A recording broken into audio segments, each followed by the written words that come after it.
HGRE11 vale a pena? É o melhor fundo imobiliário de lajes corporativas? Quais são os riscos de investir? Pode ser uma oportunidade para 2025? É isso que a gente vai falar no vídeo de hoje. Para fazer essa análise, a gente vai usar o Investidor 10, colocar o código aqui HGRE. E para quem está começando, talvez não entenda muito bem o que é um fundo de lajes, significa no setor de escritórios, tá? Então, lajes corporativas significa escritório. Só para ficar claro, tem algumas pessoas que eu entendo que não sabem muito bem o que é isso. Eu, no começo, pelo menos, não sabia. Então, fica aí para vocês essa informação aleatória. Mas vamos lá. Preço sobre o valor patrimonial abaixo de 1 e bem abaixo. Ele está sendo negociado abaixo do VP. Isso aqui significa que ele está com desconto, muito abaixo do valor que ele vale e indica também algum BO. Por quê? É normal, tá 0,95, 0,98, beleza. Muito abaixo disso pode indicar problema. Significa que se ele tiver 1 bi de patrimônio, ele está custando aí para você comprar hoje 700 milhões só.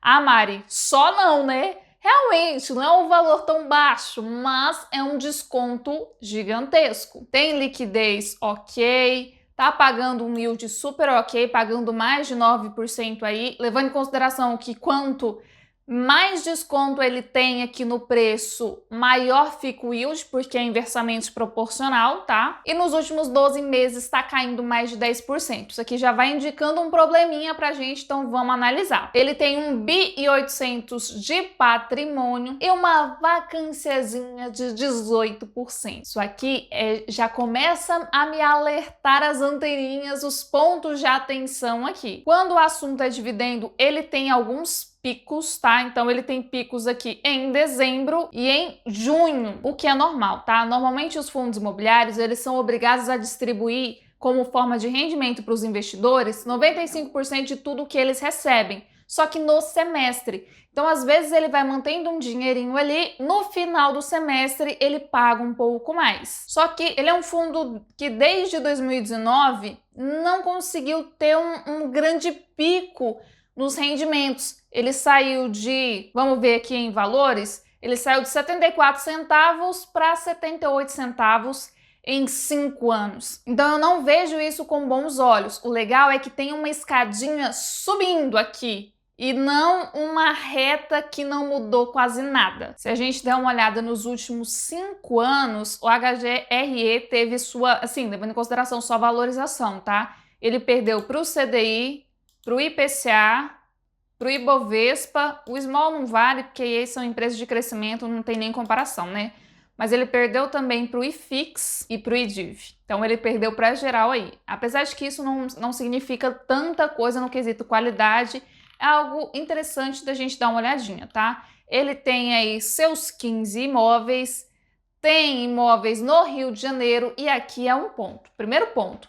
Imóveis de lajes corporativas, ou seja, de escritórios no Rio de Janeiro, tem uma situação ainda mal resolvida. O Rio de Janeiro é um lugar mais complicado para que os fundos imobiliários consigam manter esses imóveis 100% alugado. Então isso gera uma vacância, ou seja, uma parte desalugada para esse fundo imobiliário. E quanto maior a parte desalugada, menor o rendimento para o investidor. Mari, então não seria um potencial, já que se o imóvel está desalugado, quando ele alugar, o rendimento aumenta, de fato. Mas, se for uma vacância constante de muito tempo, pode ser que nem consiga alugar num médio e longo prazo. Então, vamos baixar aqui o último relatório para a gente dar uma olhadinha.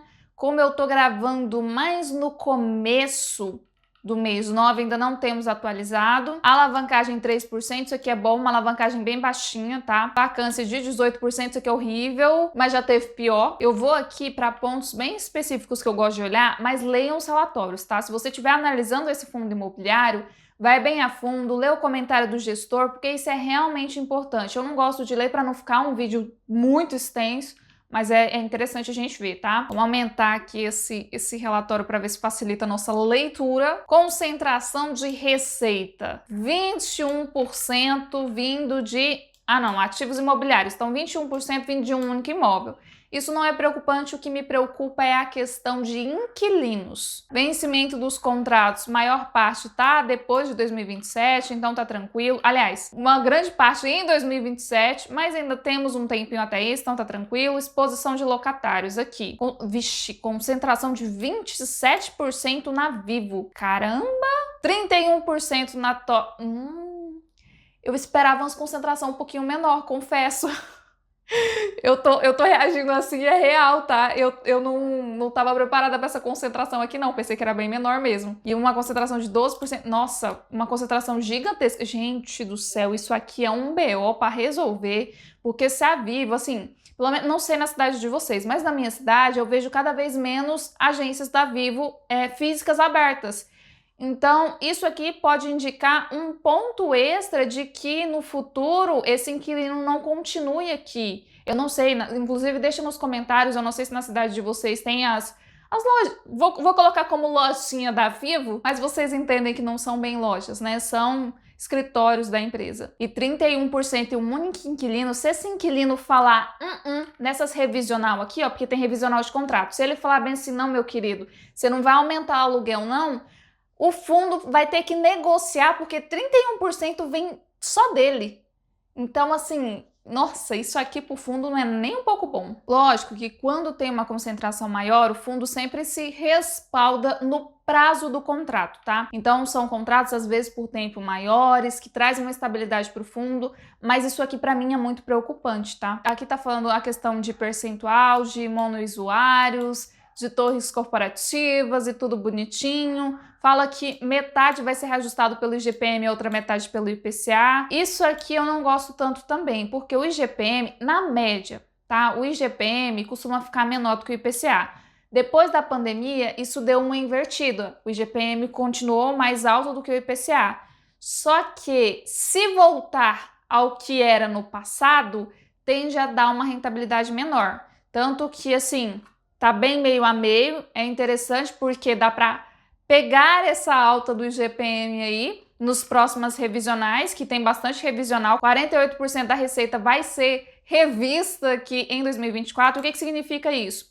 Eles vão pegar o contrato e falar, então, querido, mês que vem, a partir do mês que vem, 50% a mais, viu? Do aluguel. Tchau, obrigado. Mas é mais ou menos isso. Eles têm o reajuste ali, liga, conversa, tem todo um acordo ali por trás. Tem uma alavancagem bem pequenininha, isso para mim não é muito preocupante, é até ok. E aqui tem a classificação dos imóveis. Lembra que eu tô sempre falando para vocês que quanto mais A, melhor? E se tiver A, tá bom? Se tiver B, já não é tão bom assim, se tiver C, aí já é horrível. Porque isso indica o tipo de imóvel. Quanto melhor o imóvel, quanto melhor ele é localizado, maior é a probabilidade dele continuar alugado por estar num ambiente, por ser um imóvel um pouco melhor, tá? Então aqui, ó, classificação B, B, B, B, B, não há B, B. Então, assim, isso aqui me incomoda um pouquinho, que são classificações menores, mas é o que temos. Então, de maneira geral, ele tem majoritariamente imóveis de classe B. Isso aqui incomoda. Mari, é ruim. Se eu tiver esse fundo imobiliário, eu tenho que vender? Negativo, tá? Tô só colocando algumas ideias, alguns pontos que, analisados separadamente, eu não gosto. Isso é muito importante porque quando a gente está analisando um fundo imobiliário, às vezes eu vou e coloco alguns critérios aqui e vocês acham que, meu Deus, se tiver isso aqui não pode investir. Dá sempre uma analisada um pouco mais a fundo, tá? Inclusive, se você quiser me ajuda para aprender a analisar bem a fundo mesmo um fundo imobiliário e entender se ele faz ou não sentido para ti, clica no primeiro link da descrição e destrava o seu acesso ao Investidor em 6 Passos, onde eu te ensino, assim, do básico ao avançado, investir tanto em fundos imobiliários quanto em ações e todos os tipos de investimentos, assim, nacionais e internacionais. E também mostro questão de declaração de imposto de renda, como é que você faz, como você organiza tudo. Mas enfim, esse fundo imobiliário vale a pena porque ele tá com um desconto, tá? E aí a gente já viu o porquê do desconto, ele tá com uma vacância alta e com uma concentração de receita um pouquinho alta, então isso meio que faz com que o preço dele não seja tão legal assim, esteja com essa defasagem. Ele é um fundo gigantesco de quase 2 bilhões, paga dividendos, ok, 9% não é ruim, convenhamos, principalmente para o setor de lajes corporativas, Tá com uma alavancagem super pequenininha, mas tem concentração de receita, tem vacância e tem imóveis de qualidade um pouquinho inferior. Então, qual que é os principais pontos de atenção? Justamente esses 3 pontos aqui. E assim, quando tem só vacância ou só a qualidade de imóveis que poderia melhorar ao longo do tempo, ok. Só que assim, tudo junto, esses 3 pontos aqui de atenção, para Mari é um indicativo de dar uma analisada melhor, dar uma investigada um pouquinho maior e ver se de fato esse fundo imobiliário faz sentido para ti, faz sentido para a sua estratégia, se tem outros do setor que tem uma qualidade um pouco melhor ou se é uma qualidade um pouco pior, e a gente pode avaliar por setor também. Mas, de maneira geral, eu, Mari, não gosto muito do GGRC11 por esses motivos. Talvez no futuro ele mude, aí a minha opinião também vai mudar. Mas, por enquanto, eu não acho que seja uma oportunidade gigantesca. Eu acho que é uma oportunidade com riscos ponderados, tá? Bastante riscos, inclusive. Mas deixa aqui nos comentários se vocês gostam desse fundo imobiliário, se vocês querem que eu analise outros fundos imobiliários. Me conta aí quais vocês gostam que eu faça análise. E não esquece de se inscrever e ativar as notificações para não perder mais nenhum vídeo por aqui. Até mais!